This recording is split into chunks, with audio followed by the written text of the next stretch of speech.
Hello, everyone. This video is for those of you studying Hebrew or Biblical Aramaic and have been interested in reading Syriac, but think it might look a little too complicated for you. Likewise, if you've learned Syriac and you want to learn Biblical Hebrew or Biblical Aramaic, what do these square characters mean, and how do they relate to the letters that you learned when learning Syriac? They're actually the same alphabet. So we're going to be looking at Mrab'a Ashuri or Kitav Ashuri, the square alphabet, also called the Assyrian writing or the Assyrian square system. That's the Hebrew alphabet, or what we call Hebrew today, versus the Estrangla alphabet. Now, the Estrangla is probably let's call it the oldest. It's at least the oldest literary type. I mean, that could be debated in some ways, but for the most part, the earlier texts are written in the Estrangelo font. And after you're done watching this video, I hope you come away thinking, you know what? This is exactly the same alphabet, but just two different fonts. And that's the truth. So let's go ahead and have a look. We begin, of course, the letter Aleph. Historically, that's a glottal stop. And when we write it in Hebrew, it takes this square shape. You can see how it moves over time into something more familiar to Syriac Estrangelo.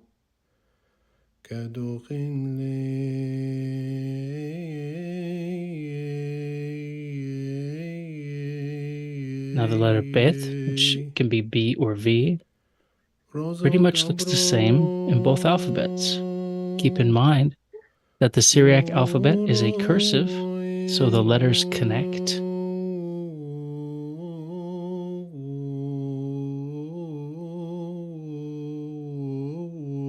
Gimel or Gimel, G or G.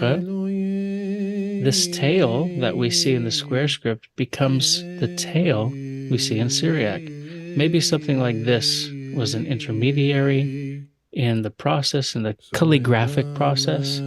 That's, of course, not scientific, but it's just for our eyes to make the connection. We'll try it once more. This is Gimel still.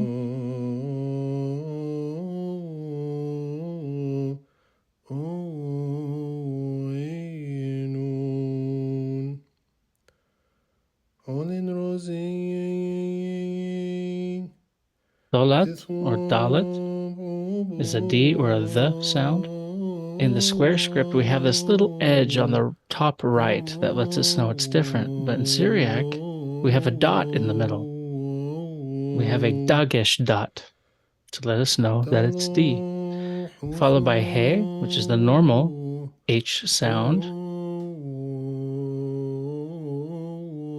Normal H in English, that is. Now here I'm showing you how it takes its shape in Estrangelo and how that shape connects.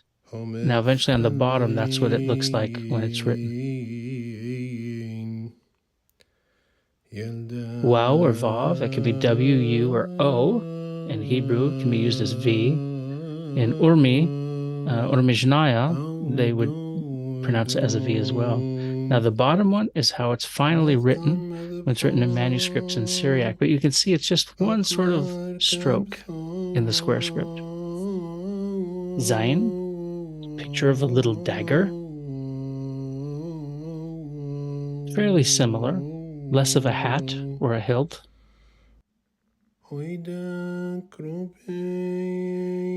Heth or Chet, as it's written. Now I styled my square one sort of like the Dead Sea Scrolls style. And if you look at Chet below, just remember one is tall, the other is short and cursive.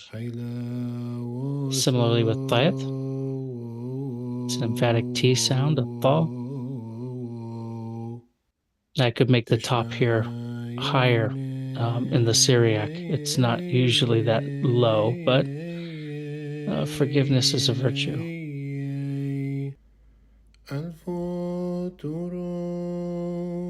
Yod Not even one yod will be gone from the nomuso. Kaph or kep. Now it has two forms. There's a beginning and medial form and then a final form. That's what we're looking at in the square script. If you look at the Syriac, I'm going to write the beginning, medial, and the final. That's more like a Serto final. Let me do a Estrangeli style. There we have it. That would be the final Kaph.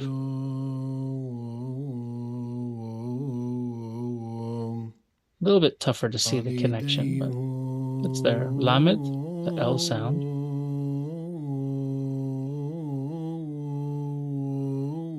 So just a big long L. I mean, think of it like an L. It is the same historical root as L. Now, Mim has a initial, medial, and a final character. Similarly with Syriac. You can see how one is just a different font of another. Same but different. Nun. Initial, medial, and final. Syriac, final nun connected here, and then a final nun not connected. So I'll label one, the connected one, number 1, and the not connected number 2. The initial, of course, is what we see in the front. Simkath or Samech, just a regular S sound, very circular. So when the circle starts to be written in Syriac cursive, it just gets a little loop to connect it. So it looks like two circles.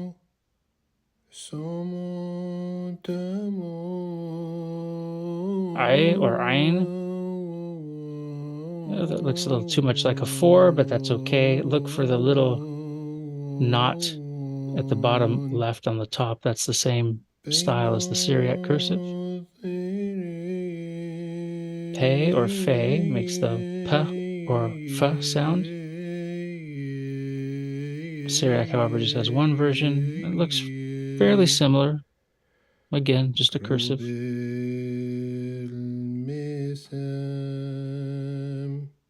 Swadaya is the slow sound. There's a couple forms in the square script. And here we have it in the Syriac.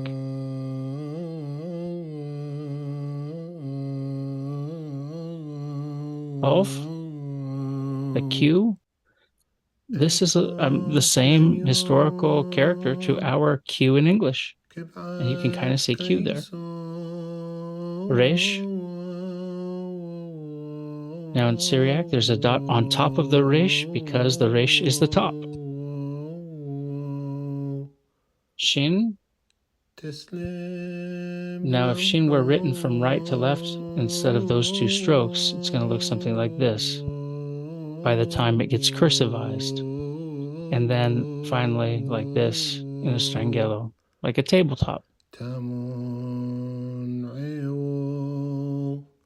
Our last letter is Tau or Tav, makes the T or TH sound. Square script looks like so.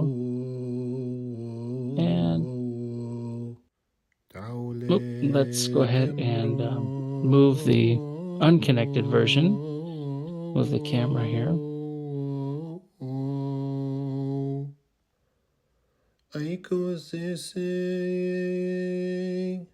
Now we can see how they're effectively the same style. So that's it. The thing you call Hebrew or Biblical Aramaic is the same alphabet as Syriac. One is cursive, one is block or square. If you've learned one and the other looks completely foreign to you, I hope they look less foreign after this video. If you have any suggestions or you think that this video is helpful, go ahead and leave me a comment below. I'm always looking to improve these, and if nothing else, I hope that this has opened your mind to the potentiality of you studying one, both, or as many of these languages as possible. So if you have decided to take up one of these languages, let me know. I'll be really happy to hear that. Hushun Bashlomo and Tau Disagi, thank you so much. See you later.